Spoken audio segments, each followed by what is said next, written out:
Here's what's trending this week. Hey guys, Jason here. And Stephanie. And welcome to tonight's episode of Trending with Friends. Yes, today we have some interesting topics, a little bit of a good mixture, I think. Yeah. I mean, it's been a pretty slow week as far as the trends went on Facebook this week. But today we actually got some pretty interesting things going on. So, first off, Kelly Ripa, this morning on, was it Michael and Kelly? Or is it Kelly and Michael? Kelly and Michael. Kelly and Michael. Her show, of course. Justin Bieber apparently posted a picture of her from, I think she said it was the Hamptons magazine, and she was in a bikini. And a bikini? Yes, a bikini. A bikini. She was in a two-piece, okay? She was in a two-piece. Okay. And she was, like, laying in a bed, so, I mean, it was kind of a seductive picture. Yeah, and he said, I think he was crushing really hard, and yeah, it's weird. Everyone knows Justin is, like, out for the cougars. And it's... But here's the thing, she does look great for her age. She does. I know she works out like crazy, and she takes care of herself, but I think, like, it's just weird. I think in a way she felt really awkward about it, because that's, like, her kid's like teen heartthrob. Yeah, and she's technically, I think he's old enough to be like her son, and I think that's creepy on that end. I mean, he's like 20 and she's in her like mid-40s. I think so. So if you want to see that picture, you can go on Justin Bieber's Instagram. We of course don't follow him, but you can go ahead and do that. So thank you, Facebook, for letting us know about this. Yeah. All right. Okay. So, the next thing that was trending today is a crossover between the two TV shows Bones and Sleepy Hollow. It is set to air sometime in the 2015-2016 season. Yeah, so somewhere probably towards the end of this year, maybe probably next like year, somewhere it'll probably be either toward December or January, before or after they come back. There's no set air date, no description, just the fact that they're doing a crossover. Yeah, I was kind of like a little bit like, what? That's weird, because Bones is forensic and Sleepy Hollow is supernatural, and it's like I don't know how they're going to cross that over. You said you watch Sleepy Hollow, right? My mom watches it. I watch it sometimes. Okay. So, I've seen a couple episodes of Bones, like, here and there, and, those channels that show the reruns all the time. Yeah. But I know you were saying you found it hard to figure out how they were going to incorporate them. Do that, because, it's... Where I think, like, even though it is a supernatural case, I think someone from Bones is going to go into the world of Sleepy Hollow, and something's going to happen. That's going to bring them together, or if there's going to be a case that they have to go there and solve. I can see that kind of happening. So, I mean, I think it should be interesting. I probably am going to want to watch it. They're probably going to have a lot of views, because I want to say, like... Yeah, Bones well, it's going to be soon, right? It's going to be one episode on Bones and one episode on Sleepy Hollow, which is traditionally how they do it when they do crossovers. As of lately. So next up is Peter Berg. If you don't know who he is, he's a director. This is about a Caitlyn Jenner meme that came out. So everyone knows it's going to be controversial. Yes. So, quoted saying on here, this was on his...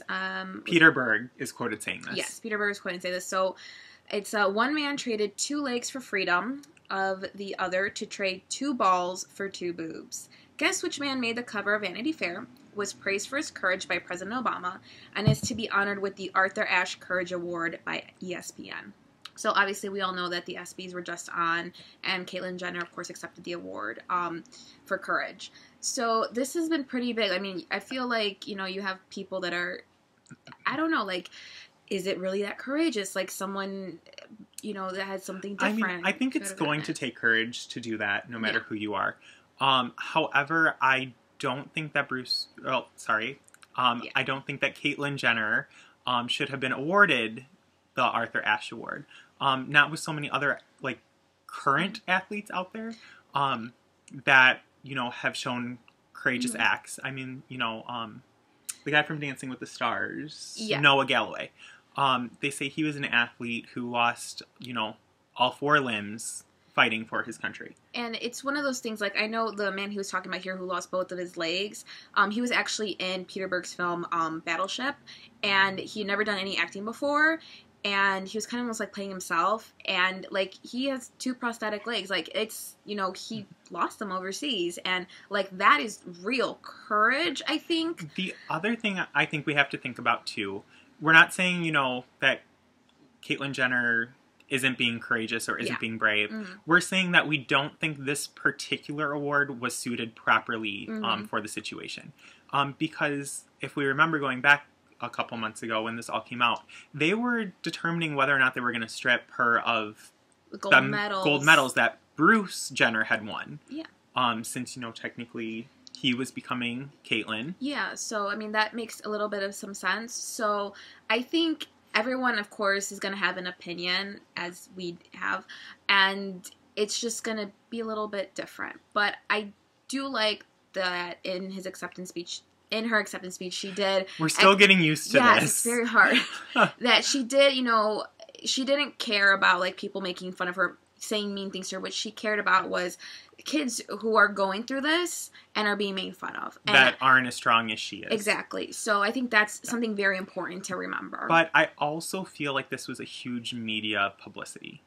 That also does make, it kind of makes you think a little bit. Just because, I mean, really, if she wasn't part of that Kardashian clan, it wouldn't have been as big of an issue as it is right now. And I will say another thing, too, is, like, this is also the first time that the ESPYs were aired live. So this is also, like, it's a first for the ESPYs here.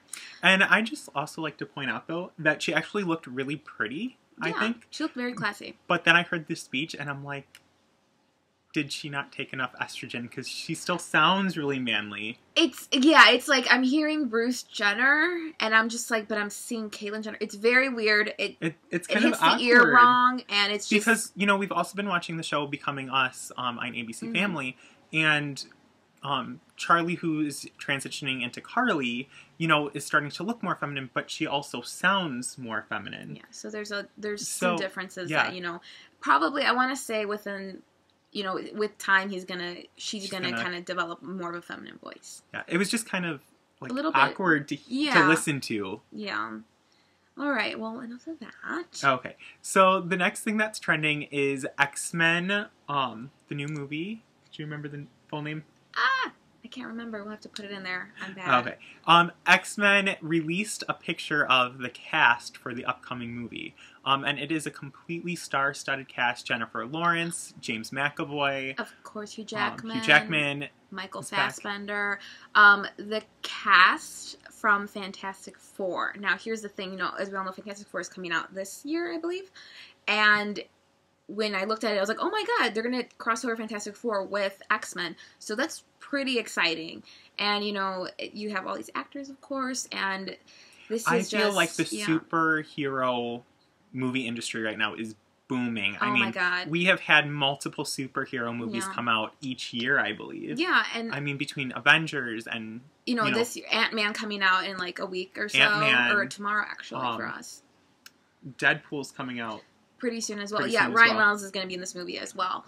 I think that, you know, I know Marvel, especially like with the Avengers stuff, they have movies set up all the way till 2020. Yeah. So, I mean, that is crazy. So you're talking about, you know, Captain America, Thor, Guardians of the Galaxy, because that is part of Marvel, you know, Hulk. Yeah. So this is going to be a crazy, you know, next 5 years. I'd also like to point out that I'm like really excited about what's going on in the movie industry, because for the longest time it was either like all chick flicks or it was all like those really raunchy comedy movies that came out, and there has been such a good mix of types of movies. There's a lot of Disney, there's a lot of live action, there's a lot of you know, suspense, horror, dramas, stuff like that. You know, obviously we can see it superheroes.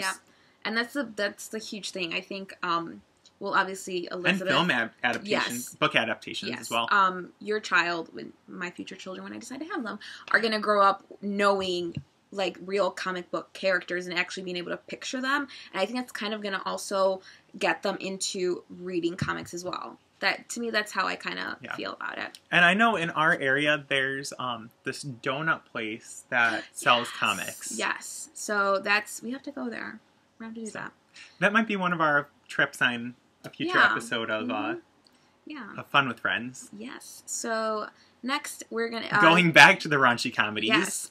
Amy Schumer, if you don't know her, she's apparently very hilarious. I have seen some of her stuff. She is funny. She's on the cover of GQ. And she's promoting her new film called Trainwreck. And the way that the cover is that she's dressed like Leia from Star Wars. And she has, in one cover, C-3PO's finger in her mouth. And then another, she has, like, Chewbacca, like... As like a gangsta. She has, like, a girl in. Yeah, I think it's kind of funny. Yeah, he's flashing like 2 gang symbols. At least one. We think the second one's a gang symbol. Yeah, we're not too sure. We're not familiar with that. So, but, her movie's, gotten a lot of recognition, stuff like that. People are talking about it, saying it's really hilarious. She's like a new, almost like a queen of comedy, I want to say. Like, they've been promoting her stuff like crazy. Personally, I'm not into, like, the films that have to, like, go to the bedroom for... like for comedy. It to something to be funny. I feel like it's almost in like one of the cheapest forms of comedy. I think it kind of depends. Like if it's just like I mean, if you look back at like the 40s and the 50s, when you had all these actors and actresses that are like known as some of the greatest comedians of all time, and it's more like I feel like it's almost like slapstick, smartass kind of comedy, and I mean, back then you couldn't go to the bedroom or the bathroom. They did that thing where like the camera pans away. Lucille Ball was like the first person to have like a child on camera. Yeah, so it's and like and sleep in the same bed as her husband. Yeah, because that's so taboo. Yeah. But anyways, like I don't really understand these GQ covers. I understand that Amy Schumer is promoting her new movie, and obviously Star Wars with the reboots are going to be huge in the upcoming years. But I don't understand this crossover. I think it's kind of maybe... And it's like not even just Star Wars, it's like slutty, like almost gangster. Yeah, well, I mean, it's 2 very separate covers. Like in both, she's dressed as Princess Leia, wearing that metal bikini, the nude or flesh-colored bikini top. It's the metal one that she wore when Jabba the Hutt had her captive. I'm like kind of a nerd. But anyways, like in one, it's really seductive where she's like licking C-3PO's finger. And the other one is like completely different where they put on like some extra chains on her and like a grill, and she's Princess Leia, a gangster with gangster Chewbacca. Yeah, it's very weird, and I think that like personally, like I'd be like, that's kind of awkward. Yeah. And I'm like, that's weird. Like I would want to like, let me read the article and see if there's something to do with what the cover is going on, Because it just seems like they're so like 2 very disconnected topics. Yeah. And like with her new movie, there's nothing Star Wars about it. And I feel like Star Wars didn't really need her because Star Wars is like already a huge franchise. So it just kind of confuses me. Yeah, when you look at it, I don't know, because obviously with GQ, a lot of their covers are kind of almost professional looking. Like when you see the guys under their suits, women are very classy. GQ so it's very is different. like, like everyone looks good on the cover of GQ. It's not really this like trashy. Yeah, so it kind of felt like that on our part. It's just our opinion. That's what it is. But we'd be interesting to hear what you have to think about the whole GQ covers. Yeah, like if there's anything interesting, like an old cover and stuff like that you want us to discuss, go ahead and do that. But meanwhile, I'm going to have a sip because it is martini night tonight. Oh, okay. So, Dan Radcliffe, known for Harry Potter, decided to work as a receptionist for 1 hour at Nylon Magazine, and the results were... Am I being blind? I'm here for pickup. Oh, what are you picking up? I don't know, Warren. I always talk to Warren. Does that mean anything to you? No, that's not me. Hey, Hi, I have a meeting with Marissa. Marissa, yes, I will. Take a seat. Take a seat, okay. Dan, nice to hi. Dan? Yeah. Are you new? I'm very new. Yeah, very new and very shit. Yeah. Are you from the England office? Yes, I'll go with that. If this works, this is the first time I've done this correctly. Oh. Sorry about this. Oh, no, it's all good. I'm running late anyway, so I guess it's technically my fault. She's not picking up, Joe. I'm sorry, mate. I mean, I have a meeting, you know. One moment. You can go find her? Yeah. Okay. This new guy sucks. I can't, like, the stress of this. I don't know how you fucking do this. I don't know how you do this. I really don't, Lauren. This is, like, people come in and you just need to know what they need. It's terrifying. Hilarious. It was so funny. He was really like, he didn't know what he was doing, and he couldn't like even transfer a phone call, no extensions like for anything. I'm so glad he doesn't work in our office. Oh my god, that would be so bad. And then at the end, Joe Jonas came in like almost sort of like he was late. Yeah, like a cameo sort of thing. And Dan couldn't figure out how to call the person that he was scheduled to have like an interview or just a meeting with. And it was hilarious because he's like, you know, hold on a sec, I'm gonna go like just get her. Find it, Which honestly, when I started working like where we work, I hated transferring phone calls, and I still hate transferring phone calls. I tell people, this is the extension. I might hang up. I hang up on so many people because our phones are ancient. Like it's one step away from rotary.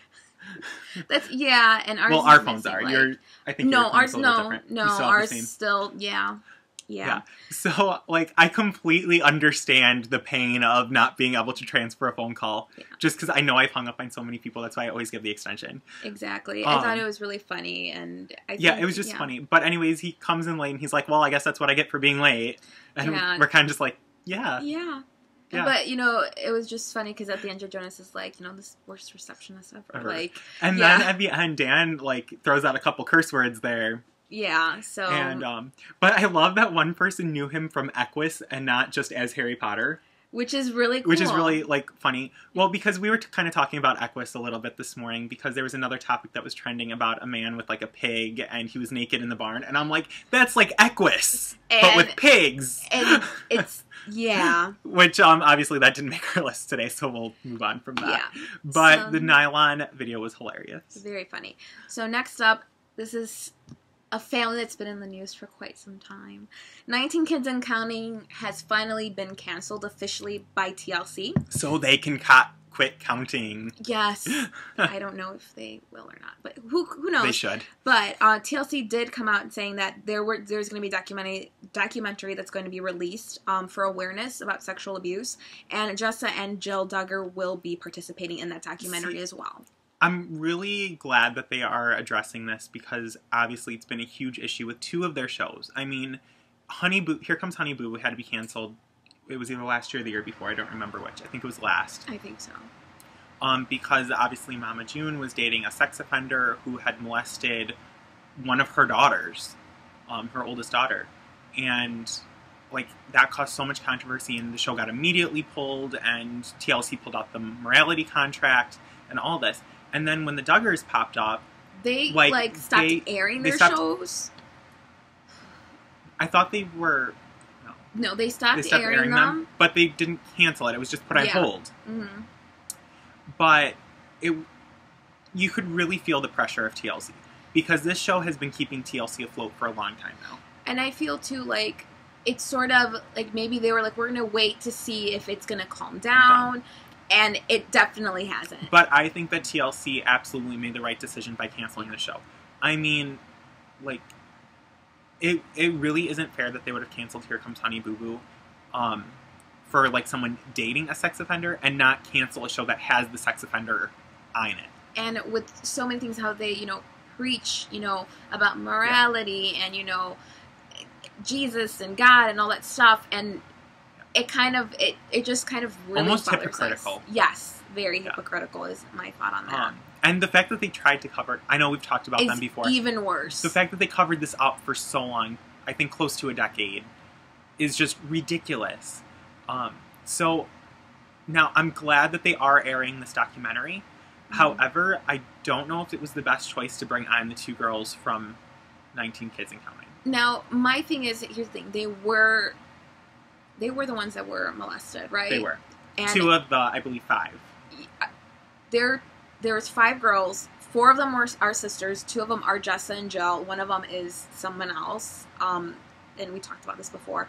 And I think that I'm kind of curious to see what they're gonna say. Like if they're gonna, because they've defended their brother. They've defended him. And I'm kind of like, Fox and Family. I'm kind of like, how are you gonna be that way? I understand it's the Christian thing to do to forgive someone, but that to me that kind of ruins you, like in some sort of way. But also the fact that they're bringing up awareness to the topic with this documentary, but then if the sisters defend their brother, like what is that really saying in this documentary? Yeah. So we'll just have to wait and see. Like, I'm actually really interested to get a chance to see this documentary. Absolutely. All right. Okay. So the next thing that was trending is Aladdin. So the 1992 Disney movie is getting a prequel in the form of a live-action movie. Before we actually read about it, we were kind of talking about how are they going to do this? Because, I mean, you have, let's face it, the main components are Aladdin, Jasmine, and the genie. Mm-hmm. And if this takes place before Aladdin, when they all come together, exactly how are they going to do the story beforehand? Are they going to choose the genie? Are they going to choose Aladdin? Are they going to choose Jasmine? Like, what are we going to get a prequel to? And from the sounds of it, we read up, and it was originally going to be called Genies. And it was going to be the story about how the genie got inside the lamp. But what kind of confused me at the end of the article was they said that they were tying it to Aladdin. So I feel like they're kind of going to go into the whole thing with the genies, but they're going to kind of tie into a little bit of Aladdin's backstory. Yeah, backstory. Like, what happened. You know, obviously, if you've seen the second Aladdin, which was a straight-to-video one, you know that he was Aladdin the King of Thieves and stuff like that. So you're going to maybe get to see how he was orphaned, stuff like that. So that might be a little bit maybe why the genie is in the bottle is going to play into how Aladdin became Aladdin. Very true. That could be an interesting take on it. So that should be really exciting. But on the other hand, I'd also like to talk, while we're on the subject of Disney and their live-action movies, I feel like Disney has released a lot of live action and is going to release even more. Because this year, well, it started a couple years ago with Alice in Wonderland. And then this year they did Cinderella. I loved it. Beautiful movie. They're going to do Beauty and the Beast. Now this prequel to Aladdin is in the talks. Yeah. Along with another movie that's in the talks is a story about Prince Charming, a live-action Prince Charming movie. Now, here's the thing. I will say spoilers here. If you have not seen the live-action Cinderella movie, absolutely fantastic. But they kind of go into a little bit of the Prince Charming story. And, it's not just completely 100% focused on Cinderella. So you get to see a little bit of how he is with his father. So I think that it's a pretty good, background story for him, just for a little bit there. I mean, we all know, it's happily ever after, but, I was so Jason, I was like, I don't care about the princes, I care about the princesses. Yeah. But, we'll still see. I love a good, backstory, and Once Upon a Time, does so well with that, and I love the stuff on Once Upon a Time. And really, in a way, Alice in Wonderland, personally, I really liked it. I loved it. But I know that a lot of people disagree with that, and a lot of people hated it, and it really wasn't a major success for Disney. So it kind of surprised me when they started doing all these new live-action movies. But I really love how Once Upon a Time, takes you into the backstory of these characters. And, they really, they spend, half seasons, going they'll spend just that one. They'll choose one villain or one major story arc, and they'll spend an entire season developing these characters. Yeah. And I think that Once Upon a Time really gave Disney the push they needed to do a live-action movie. Because I know that beforehand, they've done, what is it? It was a couple years ago when they did the Snow White films. So you had Kristen, they did Mirror Mirror with Lily Collins, and then and Julia Roberts, and then they also did Snow White and the Huntsman with Kristen Stewart and Chris Hemsworth. Was not a fan of that, and Charlize Theron. I do love her though, but I think that kind of also kind of gave them a little bit of like, oh, if they can do this, you know. So can we. Yeah. And then, you know, there was also Into the Woods, which, you know, is based on all these Disney princesses, but it's the, you know, the Stephen Sondheim musical. Which did well in the box offices at Christmas. He was also nominated for Golden Globe, Oscar? I don't remember. I can't remember. It was nominated for something. Yeah. So, like, we're really excited. I mean, it's been so long since I've seen Aladdin. I know. But I really... Like, one of my all-time favorite Disney songs is A Whole New World. And I know it won't be in there, but, like, Aladdin will always have a place in my heart. Absolutely. That's one of the first VHSs I think my parents bought for us. So, exciting, exciting. So, next we're going to kind of take a 180. Young Thug. Rap is not my genre. Yeah, and not mine either. Rapper was arrested outside of Atlanta after terrorist threat charges. So he threatened a security guard with shooting him. And it's been like, it took him how long? I can't even recall what was on the article. But anyways, he was arrested because he threatened the security guard, telling him he was gonna kill him. And yeah. And they are considering this an act of domestic terror. Because it was with the intent of terrorizing the security guard. Yes. So, I mean, that is a huge thing to have a warrant out for your arrest. To be a domestic terrorist. And upon reading, trying to find this article as well, you know, there's also stuff with Lil Wayne. Yeah. So it just wasn't like, I mean, we when typed we in Googled Young Thug and clicked news results, it took us about 10 minutes to find the one about the domestic terrorism. We have to be really accurate to get what you're looking for when Googling him, because you're not going to find what you're probably particularly looking for. I really don't understand the need or the connection for rap music with, you know, felony. I don't either. I really don't. I mean, I feel like someone could be a good singer. I mean, rap is really just poetry set to a beat. Yeah. And I understand, yes, you came from hard times, but it doesn't mean you have to, like, bring violence to the genre. It's really giving it a bad name. Yeah, and I absolutely agree with you on that. So, anyways, he's been arrested, so we'll see what else comes up with that. So, we shall see. Oh, okay. And the last thing that was trending today is Cody Walker. Cody Walker, Paul Walker's brother, I don't know if it's little or older, I want to say it's little, is going to be in a brand new movie called USS Indianapolis, Men of Courage. And there's not a release date or anything for this movie. It just started filming. But the story sounds really interesting. It's based off a true story. Yeah, it's based off of a true story. It's the USS Indianapolis, the ship, that is delivering weapons to the Allied troops in during World War II, but it gets taken off course, I believe, and they encounter, I believe they said, like, days of hunger and thirst, countless shark attacks, troubled waters. So I think we'll get to see, you know, I feel like it's gonna kind of be... And I mean, this is all up-and-coming actors. There's not really a big name in this cast. No, because we were like, let's see who else is on there. So I'm like, I think the big thing is that this was, you know, this is Paul Walker's brother that's now really diving into an acting career. So I'm excited to see what kind of talent he has. Because obviously we know that his brother I'm excited for this movie. Because as we said last week with... The Finest Hours. The Finest Hours. We're really into period pieces. Yes. I love, like, the World War II era. Like, of all, like, the wars that were out there, I feel like that is the most interesting, just because there are so many aspects that went into it. And even though, like, for me, I was huge, and I still am, if there's a documentary on Netflix or on the History Channel, I'm like, ooh, World War II, something about that. And on top of that, too, I'm also weird because I love Quentin Tarantino, and if you've ever seen Inglourious Basterds, the take on the Nazis on that, amazing. I made Ryan watch it the other week, and he's like, that's a really good movie. Very violent. Yeah. Not accurate, but very good movie. So, just like, since this is our last topic, let's pick our top 3 favorite World War II movies. So, my first favorite would be Boy in the Striped Pajamas. Oh, Boy in the Striped Pajamas is, like, the ultimate, like, heart-wrencher. Tears. Okay. Sophie's Choice.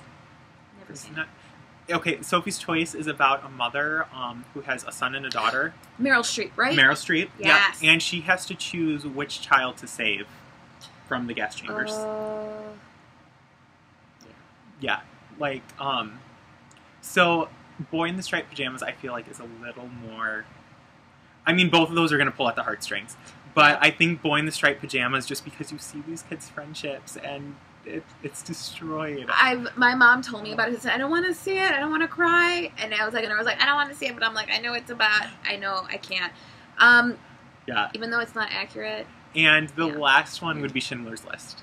Yes, that has to be my top. Because that's 100% accurate, I believe. Yeah, I mean, 100% accurate. Schindler's amazing List, movie. The like, movie's amazing. didn't. I mean, I don't want to say none of the movies sugarcoated anything, but I think Schindler's List gave you one of the truest. I mean, obviously we weren't there, but I think Schindler's List, just by what they describe in the history books and all the other literature, so accurate. I think that provides the most accurate picture of what happened in those camps. And you have to remember too, the movie was filmed in black and white, and the things that they wanted you to kind of really keep in your mind were put in color. Yeah. So that's also extremely, important there. So I will go with Schindler's List on my end, even though it is not, like I said, real Inglourious Basterds, because it is having to do with Nazis and stuff and all that. History's in there, and they speak German in the film. They speak French, obviously English, and a little bit of Italian, I think.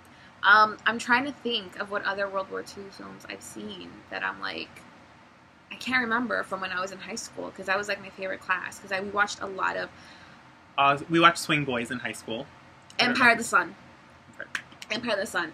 Christian Bale was a little boy in this movie. Amazing. Amazing acting. Has to do more on the Japanese side. So very And good. if you... Just because, I took, classes... I think I had 2 college courses in the Holocaust alone. One was a literature class and one was a history class. Maus, M-A-U-S.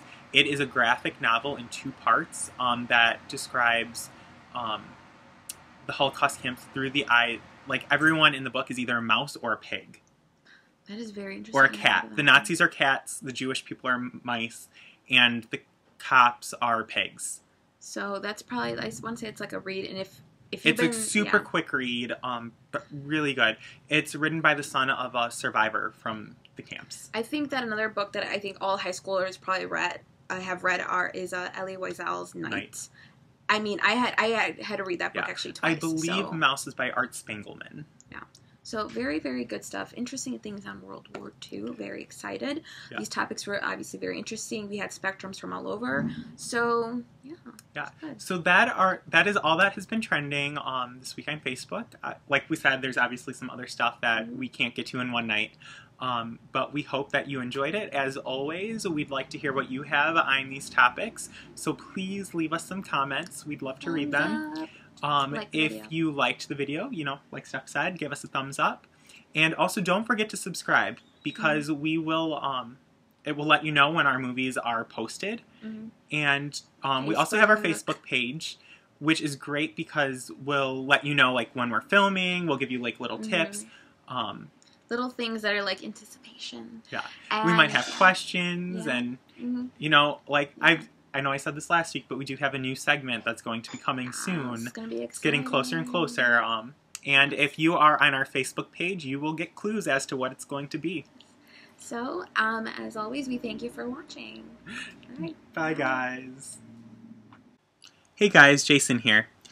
Thanks for watching this week's episode of #TrendingWithFriends. Don't forget to subscribe to us on YouTube and like us on Facebook.